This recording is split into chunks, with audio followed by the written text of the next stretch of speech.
ये देखो कहते हैं लोकतंत्र खत्म हो रहा है या डिक्टेटरशिप आ रही है। ये जितना आप मीडिया यहाँ 10-15 तो आप ही जैसे लगे हुए हैं यहाँ यूट्यूबर। अब बताओ किसी की हिम्मत थी आज से 10 साल पहले यहाँ खड़े होकर किसका इंटरव्यू ले लो और अपने इसमें डाल दे। क्यों 10 साल पहले क्या होता था? पुलिस पकड़ के रात को बंद कोई आ नहीं सकता, हिम्मत नहीं होती थी, किसी को बोलने नहीं दिया जाता था। रामदेव लाया था रात को 12-2 बजे, उसको हमला कर दिया उस पर, किसी की हिम्मत नहीं होती थी। लोकतंत्र क्या चाहिए? लोकतंत्र अलग तरह का इनका। ये लोकतंत्र जो कह रहे हैं लोकतंत्र खतरे में है, वो लोकतंत्र अलग तरह का है। उस लोकतंत्र में क्या था कि हम ट्रांसफ़र करने के भी पैसे लेंगे, ट्रांसफ़र रुकवाने के भी पैसे लेंगे, सिलेंडर ब्लैक करने के पैसे लेंगे, अब घर में सिलेंडर पहुंच जाता, वो खत्म हो गया। होता था ये 10 साल पहले तक यही तो होता था। हर चीज़ में हमारी कमीशन होती थी, अब डायरेक्ट ऑनलाइन सब कुछ कर दिया, बेड़ा गर्क कर दिया। बेरोजगारी तो ये बेरोजगारी कौन सी है? इन युवाओं की बेरोजगारी नहीं है, जो काबिल है उनके लिए बेरोजगारी नहीं है। बेरोजगारी हम जैसों के लिए है जिन्होंने 70 साल तक भ्रष्टाचार ही किया है। अब हमने आपको नहीं बदल, जो हम में से बदल सकते थे वो अपने वापस मोदी के पास चले गए। जो अपने आप को नहीं बदल सकते वो भैया आप रोता रहेंगे भ्रष्टाचार। भ्रष्टाचार तो चाहिए ना भैया, जिनको सर्वाइव करने के भ्रष्टाचार चाहिए। भ्रष्टाचार कैसे सर्वाइव हुए हैं आज तक?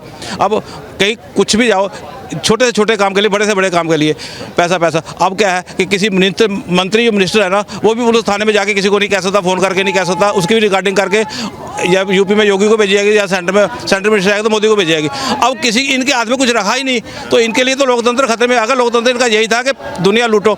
हमारा काम ही यही रहा कि देश लूटो, संस्कृति को ख़त्म करो, सब अपना घर भरो। 70 साल से तो बोल रहे कि हमने देश चलाया था, 70 साल तो अच्छे चलाया हमने देश।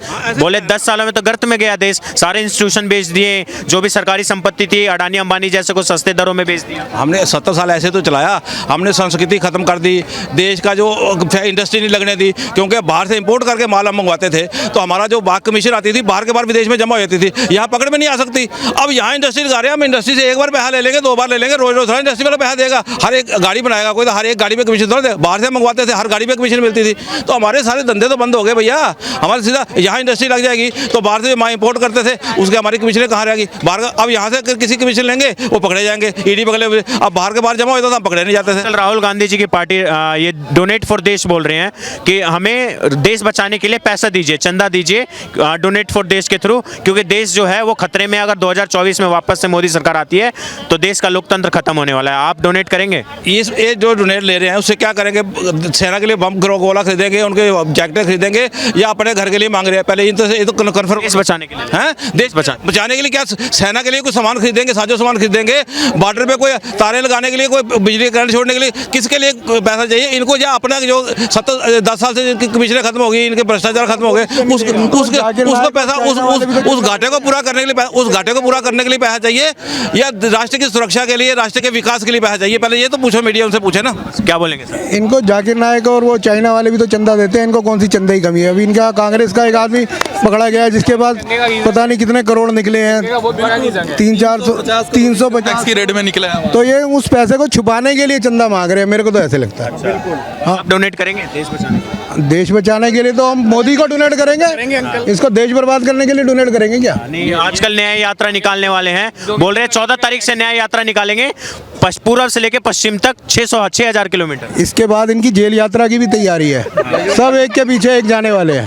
ये जो डोनेट का मसला है ना जी, डोनेट का क्या है कि जो ये अब 352 करोड़ भी पकड़ा गया। अब ये डोनेट पहले कांग्रेस का ही पकड़ा गया ना भैया, किसका नाम था? कांग्रेस का सांसद था वो।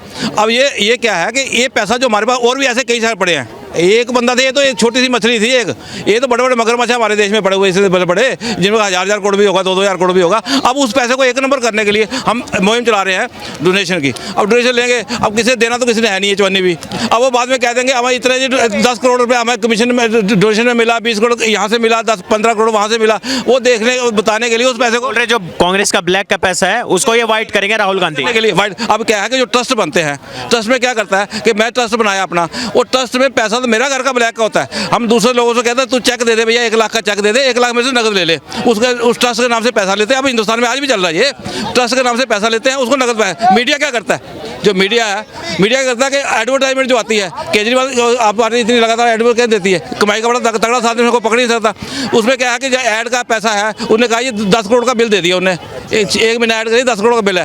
अब 10 करोड़ का सरकार से बिल आ गया, मीडिया के खाते में चला गया। अब मीडिया ने जो किसी का, कईयों के केस ऐसे होते हैं, वही तेरी ये रिकॉर्डिंग हो रखी है, तेरी हो रखी है, बता कितने दे रहा है, नहीं तो चला रहा हूँ मैं चैनल पे। अब वो भैया वो देता है पैसा, वो 2 नंबर का पैसा होता है, उसको वो 2 नंबर का पैसा उस नेताओं को वापस दे दिया जाता है 2 नंबर में। तो चेक जो है अपने खाते में जमा कर, 2 नंबर 1 नंबर करने के धंधे, ये अभी उस पर कंट्रोल अभी आया नहीं है, धीरे धीरे इस पर भी आ जाएगा। ये इसके बाद मतलब लग रहा है विपक्ष जो देश में आरोप लगा रहा है कि लोकतंत्र जाने वाला है, और जिस तरह के राहुल गांधी सोनिया गांधी बोल रहे हैं उसमें कोई दावों में दम नहीं है। भैया लोकतंत्र उनका लोकतंत्र तो जा रहा है, लोकतंत्र परिभाषा लोकतंत्र की अपनी अपनी अलग है ना भैया। मोदी के लोकतंत्र की परिभाषा अलग है, हम विपक्षियों की इंडी अलायंस वालों की लोकतंत्र की परिभाषा अलग है। अब किस परिभाषा पे बात करो? हमारा लोकतंत्र यह है, हमें ये लोकतंत्र कहते हैं कि हमें खुली छूट हो लूट मार करने की, हमें हर चीज़ की खुली छूट हो। अब ये छूट खत्म होगी। अब वहाँ था तब बोलने की इजाज़त नहीं थी, आप बोलो जितना मर्जी, आप मोदी को गाली दो, योगी को गाली दो, सरकार को गाली दो, जो मर्जी करो, लेकिन पैसा नहीं खा सकते। अब वो कहते हैं गाली तो ऐसी तैसी में गाली दो ना दो यार, पैसा कमाने का साधन दो। तो भ्रष्टाचार तो खत्म करने का जो है, खत्म हो रहा है जो, उससे दुखी है। क्या क्या नाम है? मेरा नाम है भाई मान हिंदू। कहना चाहूँगा ना आपका कोई सवाल, मैं सिर्फ कहना चाहूँगा सिर्फ जनता को एक बात, क्या एक तुम्हें एक उद्देश्य देके जा रहा हूँ मैं, क्योंकि पेट के लिए रोटी और गुंडों के लिए योगी और देश के लिए मोदी बहुत जरूरी है। बात ही खत्म ना, मैंने इससे ज्यादा कुछ कहना। आप युवा हैं, राहुल गांधी तो दावे कर रहे हैं ये देश के युवा बर्बाद हो रहे हैं, फ्यूचर भाई एक मिनट भाई, मैं तो भाई बहुत सौभाग्यशाली हूँ क्योंकि मैं बर्बाद हो रहा हूँ। पूछो क्यों? क्योंकि मैं बहुत सौभाग्यशाली भी हूँ। पता क्यों? क्योंकि मैं वो पीढ़ी हूँ जो अयोध्या बनते हुए देख रही है। ठीक है, 100 सालों के इंतजार कर। हाँ, पता नहीं हम कौन से हमारे पूर्वज हैं। और मैं तो बहुत खुश हूँ कि हम इतनी अच्छी पीढ़ी हैं, क्योंकि आजकल का जो युवा है ना, कोई मोदी राहुल गांधी क्या कहते हैं कि युवा बर्बाद हो रहा है। युवा क्यों बर्बाद हो रहा है? मोदी जी बर्बाद। वो चलो कोई बात नहीं, मोदी जी उनकी बात ऊपर रख लेता हूँ एक सेकंड के लिए, लेकिन राहुल गांधी जो बोल रहे हैं युवा बर्बाद हो रहा है, उनको ये नहीं दिखता युवा कहाँ फंसा हुआ है। लड़की, नशा, अंधा पैसा, ड्रग्स, ये कहा, ये मुद्दे नहीं उठाएंगे। ये कहेंगे कि मोदी जी अरे नौकरी मिलने से कोई बर्बाद थोड़ी ना होता है। कितना इंसान आजकल का युवा इतना कमजोर है कि नौकरी ना मिलने से बर्बाद हो जाएगा। अरे मेरे भाई, युवा वहाँ बर्बाद हो रहा है जो अपने वीर्य को शरीर के अंदर ना रखे, दिन रात उसको उजाड़े जा रहा है। वीर्य बहुत, ब्रह्मचारी वो शक्ति है जो एक कहीं इंसान को जीरो से हीरो, अर्श जमीन से अर्श। राहुल गांधी तो ब्रह्मचारी, अभी तक शादी नहीं की है। 54 पता कितने मंच चल रहे हैं? कितने? एक मिनट, क्या पता कितने मंच चल रहे हैं भाई? आपका अरे भाई साहब एक मिनट हाथ जोड़ता हूँ, उनका क्या? गांधी से कह दीजिए। अरे एक मिनट, अरे रुक तो जाइए। आपको पता उनके कितने मंच चल रहे हैं? आपको पता है? 53 साल के हो चुके, चाहे कुछ भी हो, 53 के हो, 50 के हो, 40 हो, क्या पता उनके 25 साल से कितने वंश चल रहे हो? क्या पता 53 के 53 वंश हो उनके? फिर इस बात का कोई नहीं। 140 करोड़ जनता, अपने हिंदुस्तान की जनता ना इतनी भोली भाली है ना। मैं सच एक युवा होने के दिल से कह रहा हूँ, 22 साल की उम्र में मैं ये कहना चाहूँगा, अपने हिंदुस्तान के 140 करोड़ देशवासी हैं ना, जो लोग हैं, इतनी भोली भाली जनता है, उनका कोई भी 1 मिनट में पागल बना देता है। कितने बराम रहीम जैसे, आसाराम जैसे बाप बेआए पागल बना के, लेकिन वो फिर भी ऐसे कई तांत्रिकों में फंस जाते हैं। बागेश्वर धाम जी हैं, वहाँ जाए, प्रेमानंद जी महाराज का सबको ही पता है, राधे राधे राधे राधे, ठीक है। बागेश्वर धाम जी, धीरेन्द्र शास्त्री जी, वहाँ जाए, वहाँ जाते भी हैं लोग। वो ऐसा उन्होंने रिकॉर्ड तोड़ी है, 10 लाख बंदा उनके पंडाल में गया था। क्या बोल रहे हैं आप? बहुत राहुल गांधी जी के बारे में कुछ? राहुल गांधी जी से कहे, अगर उनकी मां न होती, एक सदस्य अगर जीत लेते तो आप हमसे बात करते कि नहीं। राहुल गांधी जी को व्यक्तिगत यहाँ कोई जानता, क्वालिफाई हैं, इतने साल से हैं, तो सांसद हैं। बताइए, वायनाड से सांसद, इतने साल से पॉलिटिक्स तो करते हैं। बताइए कि राहुल गांधी की शादी क्यों नहीं हुई, यहाँ क्यों उनका वंशज नहीं चला? पर्सनल ओपिनियन है, उनका पर्सनल चॉइस है, नहीं करना चाहते शादी। तो इससे क्या मतलब यार? जब उनको पर्सनल है, यहाँ से क्या लेना देना उनको है? शादी कर लेंगे तो बन जाएंगे। क्या उनका लेना देना है? अगर परिवार होता है, अगर परिवार हमारे पास होता है, उसका दुख दर्द हम समझते हैं। राहुल गांधी से इससे क्या मतलब है? कोई मतलब है उससे? बताइए। जो भारत में रहने वाला नहीं है, जो भारत में है, उसको परिवार से नहीं मतलब है। जय श्री राम, जय श्री राम, एक ही नारा, एक ही नाम, जय श्री राम, जय श्री राम। मैं भी बोलूं, तुम भी बोलो, बोले सारा हिंदुस्तान, जय श्री राम, जय श्री राम, जय श्री राम। हजार सालों से ना, ये लड़ाई धार्मिक नहीं है। 1000 सालों से इस देश की सभ्यता और संस्कृति के लिए हमारे पूर्वजों ने लगातार सर कटाए हैं। हम वो पीढ़ी है जो इस देश की सांस्कृतिक विरासत को पुनर्जीवित कर रहे हैं, तो इनको दिक्कतें होंगी। हम वो सौभाग्यशाली पीढ़ी है जो पुनर्जागृत कर रहे हैं इस देश को। इसलिए युवाओं का भविष्य बर्बाद हो। बिल्कुल, हजार साल से इस देश की सांस्कृतिक लड़ाई के बाद हम इस देश की संस्कृति को पुनर्जीवित करने वाली पीढ़ी हैं। हमें गर्व होना चाहिए कि हमने पुनर्जीवित करी।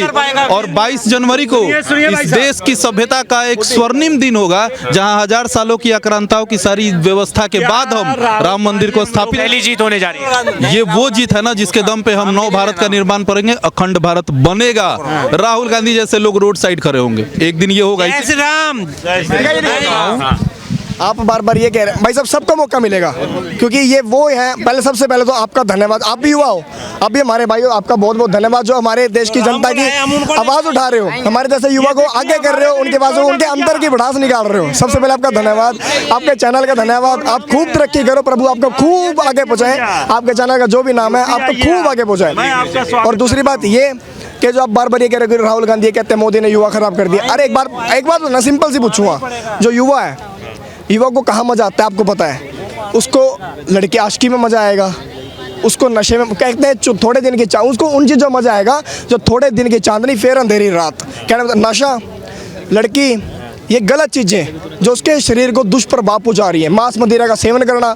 और दूसरी बात ये कि अगर थोड़ा सा युवा धार्मिक हो जाए, मैं ज़्यादा नहीं कहता, थोड़ा, दिन में सिर्फ केवल नहा धो के एक बार हनुमान चालीसा का पाठ करने से 5 मिनट लगती हैं। मैं कह रहा हूँ हमारे देश का युवा बर्बादी नहीं हो सकता। मैं अभी भी आज प्रेजेंट आज ठीक है, आज मैं आया हूँ महाकालेश्वर उज्जैन से जी, महाकाल, जय श्री महाकाल सबको, मैं वहाँ से आया हूँ, ठीक है, मैं वहाँ से आया हूँ। और मैं ये कहना चाहूँगा कि अपने युवा को एक ही संदेश देना चाहूँगा, मेरे सारे भाइयों को, कि जितना भी युवा है वो सारा थोड़ा सा धार्मिकता की ओर जाए, नशे को छोड़े, माँ बाप की सेवा करे और इन जैसे भाइयों का सहयोग करे, क्योंकि बहुत दिन रात मेहनत करे। सबको जय श्री राम, जय हिंद, जय भारत गौ माता। योगी जी जब से आए हैं तब से यूपी में एकदम शांति अमन की परिभाषा है।